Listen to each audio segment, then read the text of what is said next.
On this episode of Law Weekly, we talk about the ongoing process of constitution amendment against the background of the just concluded nationwide consultation by the National Assembly on the process.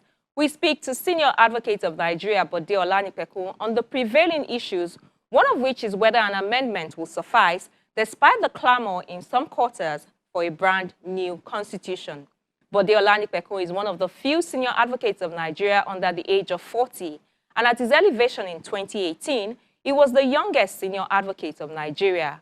Bode holds a master's degree in international commercial and maritime law from the University of Wales and is a member of Maritime Arbitrators Association of Nigeria, Chartered Institute of Arbitrators United Kingdom and Nigeria. He has vast experience and has been consistently involved in high-profile litigations on constitutional, electoral, energy, and other matters. He's also been in various specialized non-litigation transactional legal practice and continues to act as counsel and arbitrator for numerous indigenous and foreign firms doing business in Nigeria and across Africa in diverse areas of law. Last week on the show, I showed you some of his submissions before the Southwest Constitution Review public hearing in Lagos. Does he think that the exercise was robust enough? That's the starting point of this conversation. Enjoy. It's arguable whether it is a step in the right direction or not. Now, will the step that has been taken, will the outcome of the steps being taken reflect the aspirations of Nigerians? Well, I can't tell for now, but the truth of the matter is at every stage in national development, leadership must consult. I see it as some form of consultation. Representations were made to parliamentarians. We can only hope that those representations will be reflected in the outcome of the process. But yes, they got sufficient reactions from Nigerians as to how we want as to what we want in our governing document, which is the Constitution. Yeah, they got sufficient information. I think so. Okay, so let's talk about the process of constitutional amendment itself. Some commentators have argued that merely amending the Constitution will not solve the challenges, that what we need is a brand new Constitution. Others say a brand new Constitution that makes provision for physical restructuring and devolution of powers. Others believe that an amendment will solve the problem. What do you think? So, let me start from the position that can hardly be contested, that the preamble to the 1999 Constitution is not 100% true, where the Constitution represents that we, the people of the Federal Republic of Nigeria, have given ourselves this Constitution. Having said that, is the Constitution of Nigeria, the 1999 Constitution of Nigeria today, an operative law? Yes. Does it command compliance? Yes, it does. Against that background, we can then progress to what the provisions are as to whether the process of amendment is legal. Section 9 is clear in the Constitution. It permits an amendment. Now, legally speaking, there are judicial authorities that say that an amendment includes substitution and replacement. Of course, there's also the other side of the argument that can you place something on nothing? Well, again, that's a generalized view that people sort of take to the extreme, because at times you can, something can come out of a process that is not 100% solid. You can still build on it. So, if this amendment process reflects the aspirations of Nigerians, I think it will solve the problems that come up, devolution of power and all of those. Will this amendment process solve the problem? I don't know. Can this amendment process solve the problem? Yes, it can. The proponents for a brand new constitution also have very valid basis of asking for a brand new constitution, and one of the bases is the fact that we, the people of Nigeria, did not give ourselves this constitution. So let's work from a solution or end result point of view, right? If we can achieve what we need is a constitution that addresses how we as Nigerians are governed, that addresses how the various nationalities that comprise Nigeria, how we coexist together. So if we identify what we want and an amendment can give us what we want, why not? Why not? If it's a new constitution that will give us what we want, why not? But what we should not lose sight of is what exactly do we want to achieve. And I think honestly that if the National Assembly is willing to go the whole log, an amendment can achieve it if it addresses the many aspirations of Nigerians. Yeah, I want to take a cue from one of the things that you said about governance, we the people. Now, we're aware of IPOB and groups that want to go their separate ways.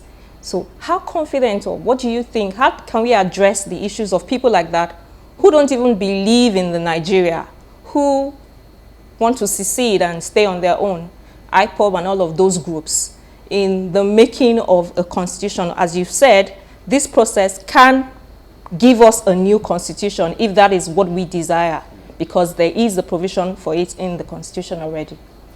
So, thank you. You see, let's appreciate that some things led to these agitations by these various groups. So, they have grievances. Now, are they going about their grievances the right way? Debatable. It's debatable, right? So what a constitution making or a constitution review process will do is would allow a sit down with all these groups, right? What are your grievances? How will those grievances be addressed, right? And look, let's face it, what exactly do these separatist groups want? They want greater control of power at the local levels. So they want governance closer to the people. I honestly think that asking for devolution of powers is a legitimate demand, right? If the center sheds off, quite a number of load in terms of, again, items, for instance, on the exclusive legislative list. I think if quite a number of those powers are devolved to the constituent units, these agitations would actually reduce if they don't vanish altogether. I think so. And the time has come for the center to shed some of this weight. Oh, no doubt about it. No doubt about it. I don't think I've heard any convincing argument why the center should not shed those powers. In any event, what we're seeing in Nigeria today is proof that we cannot continue to be governed, or we cannot continue to coexist as a people in the way we have been coexisting. Should we continue as a people together? I think so, but we need to sit down and discuss how we will continue to coexist. And the conversation is, request for a conversation is legitimate. It is certainly legitimate. Let's come to the judiciary. One of the positions you took when you appeared at one of the sessions was that the number of appeals should not be limited to the Supreme Court because of quality and lack of confidence in rulings and judgments coming from the lower courts. Can you expatiate on that? So, I believe in litigants having the right to ventilate their grievances up until the highest level. That's my own philosophical bent. Now, should the jurisdiction of the Supreme Court continue as it is forever? Arguably, no. Is this the right time for us as a country to reduce the jurisdiction, the appellate jurisdiction of the Supreme Court? I don't think so. And I'll try to be scientific about this, or I think that the approach should be scientific.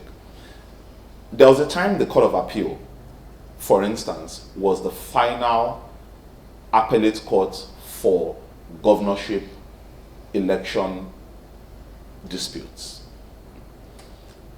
The National Assembly changed that situation and now reverted to what was before, under the 1979 Constitution, to the Supreme Court being the final appellate court. Now, there were reasons why the National Assembly took this step. So, let's go to the answer of the National Assembly as to what informed that decision. So, what mischief was the National Assembly trying to cure? Now, has that mischief been cured to necessitate a reversal to that status quo? If that mischief has been cured, fine. So if you are saying that, well, what made us, if the National Assembly is saying that what made us change the status quo or the pre-existing status quo is also now manifesting, so let us, for that reason, just go back, and the problem has still not been solved. The problem still remains. So for me, I don't think we've gotten to that point yet where the jurisdiction of the Supreme Court should be reduced.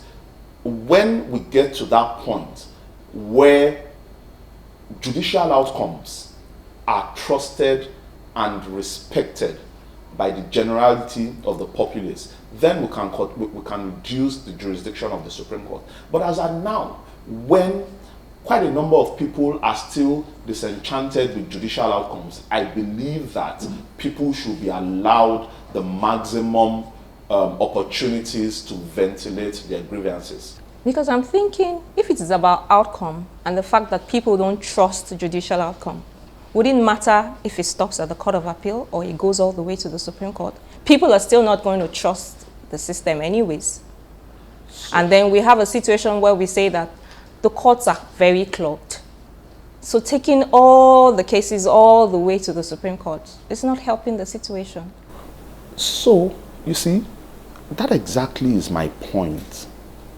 Why don't people trust judicial outcomes? Right? Is it because cases go all the way to the Supreme Court? That's not the reason. Right? It's not because cases go all the way to the Supreme Court that people don't trust or, sort of respect judicial outcomes in certain circumstances. So, reducing the jurisdiction of the Supreme Court will not solve that problem. But the same argument could also be made that if you reverse the status quo, it still doesn't change anything. Yes, so let's address the reason why judicial outcomes might not be trusted. How do we address it? So, one, the appointments procedure, and quite a number of lawyers, the NBA has been canvassing for a review of the appointment procedure so that the important considerations will be merit, character, competence. So, when you have a system that those are the prevailing considerations, you certainly would, judicial outcomes certainly will be trusted. And let's face it, as of today, not all cases go to the Supreme Court anyway.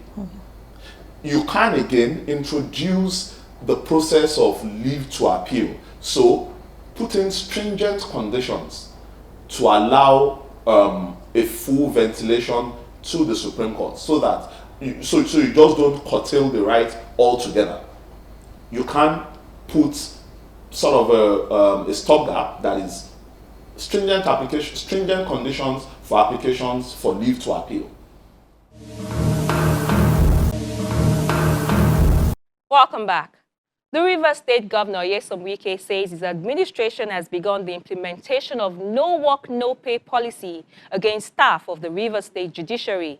The staff had on April 6 joined the strike called by its national secretariat to demand the implementation of financial autonomy for the judiciary in Nigeria, while commissioning the quarters built by the Rivers State government for judges of the National Industrial Court. Governor Wike says the judicial staff in the state have no justification to join the strike.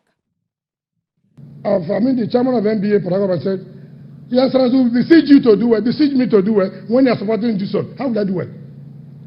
You are beseeching me to do it. How will I do well? Beseech judicial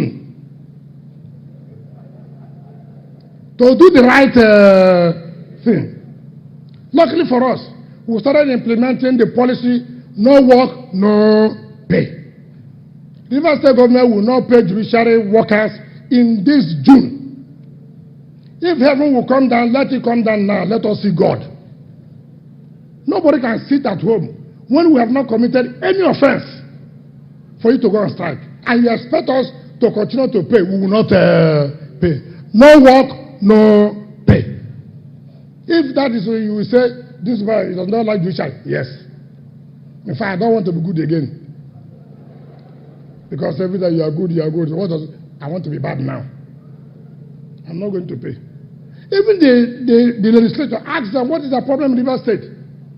The parliamentarians, the workers came. They were being owed by the former government for 4 years. I came, I cleared it. As I speak to you, since 2021, I have paid every money. So tell me, what is the strike for? Every money for the parliamentarians, for the legislative workers, we have paid everything to 2021. You say you are going on sympathy strike. What is sympathy strike? The law is clear. If you want to go on sympathy strike, you can take 2 days, 3 days to support. Now you grant everything, and then you are sitting on top of that collecting salary where you didn't work for just no offense. No. Rivers State won't do that. We will not pay for this. If you want to do, after all, didn't they go to Kaduna? What happened? I don't know back now to work. That is where there's a problem. This one has no problem. We have paid everything, giving the judiciary every of their money, whether capital, recurrent. We don't ask what are you doing. Yet we are still with our own vote building for the judiciary. And you're going on strike. To do what? And just before we go, a look at some of the trending legal news. We begin with the report that the Federal High Court sitting in Lagos has ordered the Revenue Mobilization, Allocation and Fiscal Commission, RMFAC, to fix the salaries and allowances of the 469 members of the National Assembly to reflect the economic realities in the country. The court also ruled that the National Assembly Service Commission has no power to determine the remuneration and allowances of lawmakers.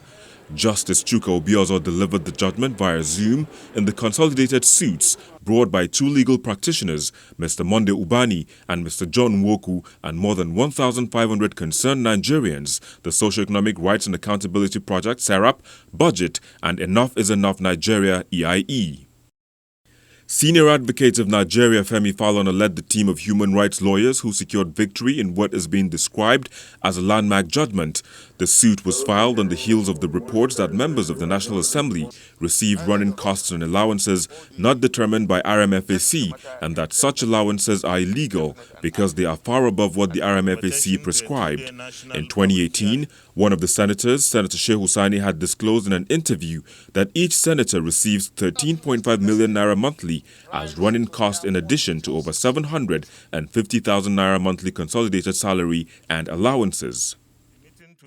Another online publication further revealed that each senator is entitled to the sum of 200 million as constituency project allowance.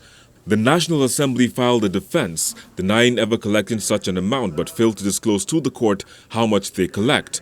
The National Assembly Commission, in their defense, also denied paying such an amount to the members. They also challenged the local standee of the plaintiffs to institute the action against them. But Justice Obioza overruled these objections and held that in line with the Constitution, the RMFAC should do a downward review of the salaries, remuneration or allowances of the lawmakers to reflect the economic realities in the country. The court also recommended that since the lawmakers have denied receiving jumbo pays, the EFCC should look at their books and prosecute them if it is found that they collect such amount of money. The National Assembly comprises of 469 members, with 109 in the Senate and 360 in the House of Representatives. These public offices form a very tiny percentage of about 200 million Nigerians. The Nigerian Bar Association has reacted to the decision of the federal government to suspend the operations of Twitter in Nigeria.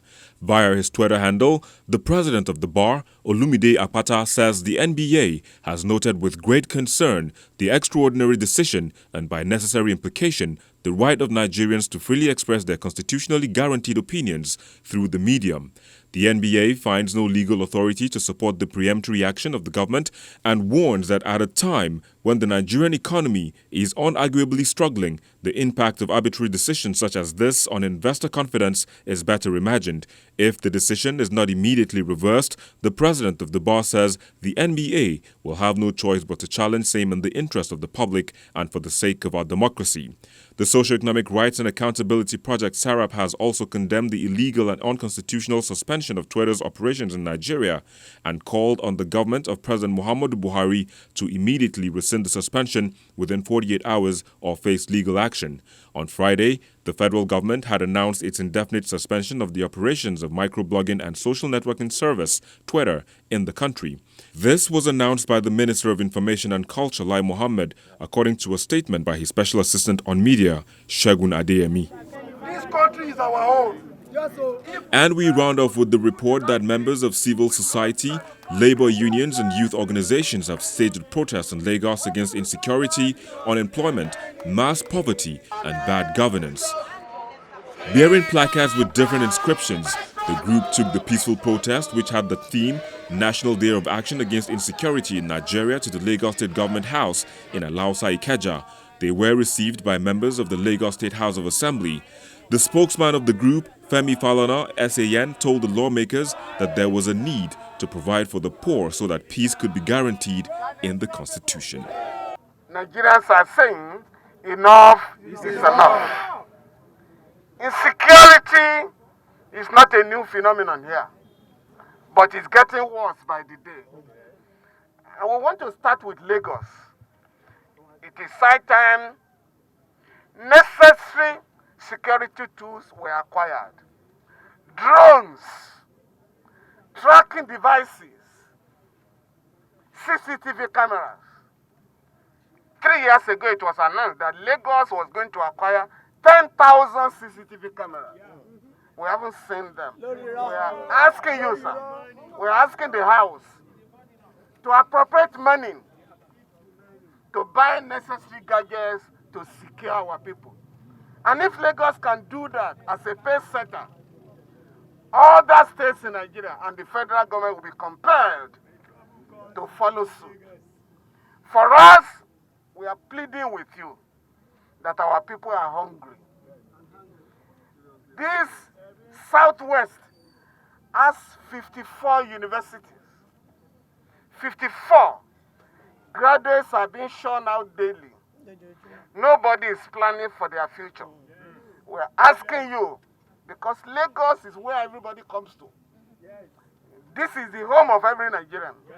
And we're asking you to intensify your efforts and increase the budget of the poor so that there will be peace. It is now clear in our country that without peace for the poor, there can be no peace for the rich. And that's our program this week. Don't forget that you can find these and past episodes of the program on our YouTube page. I am Shola Shayeli. Thank you for watching. and see you next week.